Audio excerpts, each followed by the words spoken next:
భీమిలి నియోజకవర్గం వైఎస్ఆర్సీపీ కార్యాలయంలో నియోజకవర్గ ముఖ్య నాయకులతో సమావేశం నిర్వహించిన భీమిలి నియోజకవర్గం సమన్వయకర్త చిన్న శ్రీను ఈ రోజు భీమిలి నియోజకవర్గం ఆనందపురం వైఎస్ఆర్సీపీ నియోజకవర్గ వైఎస్ఆర్సీపీ పార్టీ కార్యాలయంలో విజయనగరం వైఎస్ఆర్సీపీ జిల్లా పార్టీ అధ్యక్షులు జిల్లా జడ్పీ చైర్మన్ నియోజకవర్గ సమన్వయకర్త మజ్జి శ్రీనివాసరావు భీమిలి నియోజకవర్గ ముఖ్య నాయకులతో సమావేశం నిర్వహించి ఈ నెల 10వ తారీఖున జరగబోయే కార్యక్రమం నియోజకవర్గం నుండి జిల్లా కేంద్రాలకు సంతకాల పత్రాలను పంపే కార్యక్రమం గురించి చర్చించి దిశానిర్దేశం చేశారు. సమావేశంలో చిన్న శ్రీను మాట్లాడుతూ కోటి సంతకాల సేకరణ అనేది ప్రజా ఉద్యమం.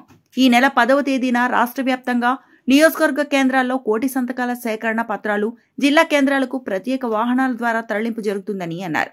అనంతరం 15వ తేదీన జిల్లా కేంద్రాల నుంచి పార్టీ కేంద్ర కార్యాలయానికి తరలిస్తామని, అక్కడి నుంచి ఈ నెల 17న గవర్నర్ వద్దకు ఈ సంతకాల పత్రాలు చేరవేసే కార్యక్రమం పార్టీ చేపట్టిందని అన్నారు.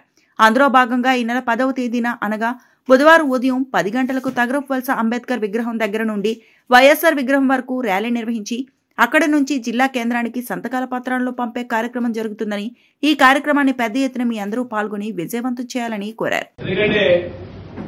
జగన్మోహన్ రెడ్డి గారి నాయకత్వంలో ఏ కార్యక్రమాన్ని మనం దిశానిర్దేశం చేసినా భీమిల్లో ఆ కార్యక్రమాన్ని దిగ్విజయంగా చేస్తూ ఆ కార్యక్రమాన్ని ముందుకు తీసుకెళ్లి ఇవాళ భీమిలి నియోజకవర్గంలో వైఎస్ఆర్ పార్టీ బలం తగ్గలేదు అని చెప్పడానికి ఇవాళ ఉత్తరాంధ్ర జిల్లాలోనే ఆ రోజు భీమిల్లో నియోజకవర్గ స్థాయి మనం ఒక ర్యాలీని ప్రారంభించండి అని చెప్తే ఆ రోజు పెద్ద ఎత్తున ఈ ర్యాలీని విజయవంతం చేసినందుకు మరొక్కసారి మనందరం ధన్యవాదాలు తెలియజేసుకుంటా ఉన్నాను.